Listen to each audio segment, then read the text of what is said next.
Good afternoon, everybody. Thank you so much for coming on this very, very important day.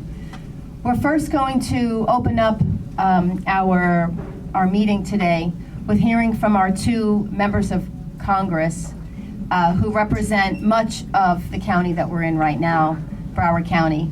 I'd like to first ask Congresswoman Debbie Wasserman Schultz, who has been a champion for people, for hardworking people, for our members, workers who have to work multiple jobs just to put food on the table. Congresswoman Wasserman Schultz has been there with them every step of the way, whether it's healthcare workers, airport workers, janitors at Nova University. She's our sister in the struggle. I'd like to introduce Debbie Wasserman Schultz.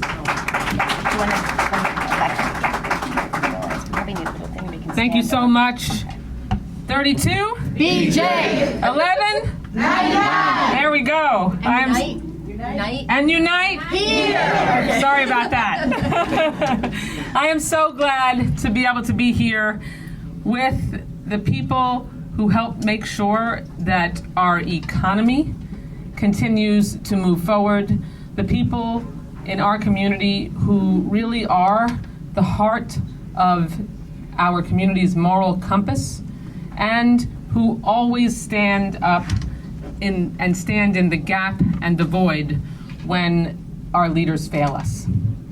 And now is such a critical time for us to come together. So to Helene, to Yambeli, to Lewis, to all of you, we have been through the trenches together, and we are in the trenches once again, and we will focus and fight until we can ensure that our friends and Haitian neighbors that simply have come here to be able to keep themselves safe, to be able to make sure that they can make a better way of life for their family, and so that they can ensure that the United States, they can help us ensure that the United States remains a beacon of hope when right now it is feeling like it has been shrouded in darkness.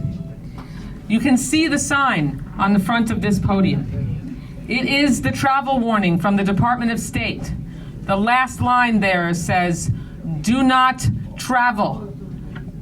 A level 4 travel advisory is a message to Americans to not travel to a country under any circumstances. That is the message that is being sent to Americans about the conditions that exist in Haiti. So how is it possible for the Department of Homeland Security under Donald Trump and Kristi Noem for them to suggest that conditions have improved enough for TPS to be revoked and for Haitians to return to their country? That is absolutely not possible. It is unacceptable that we would send people who have helped make sure that our country can grow and thrive, who have U.S. citizen children, who run small businesses, who have been contributing members of our society. How can we send them back to danger, to violence, to sexual assault and kidnapping for ransom? Is that an acceptable situation for anyone that we care about? No. How do we continue to promote the United States as the greatest democracy and the defender of justice and human rights if we revoke the protections that people from Haiti so vitally need and that will expire next Wednesday?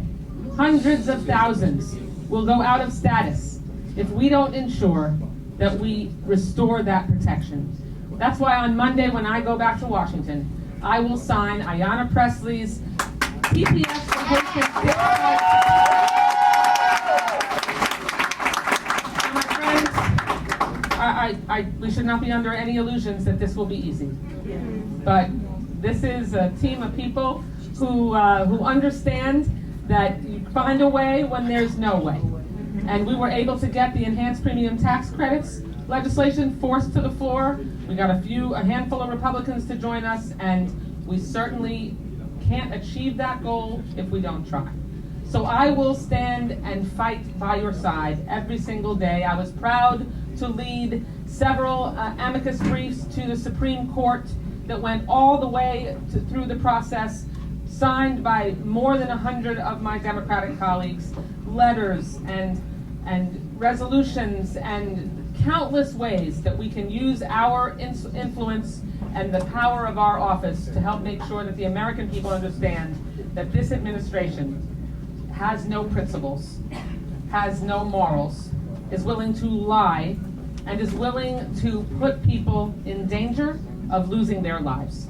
And I will continue to stand with you to draw a line in the sand and ensure that we can stand up to help make sure that the Haitian people and the Venezuelan people and many others who are facing an unfair revocation of their ability to remain here, that is something that we fight to the bitter end. Thank you so much.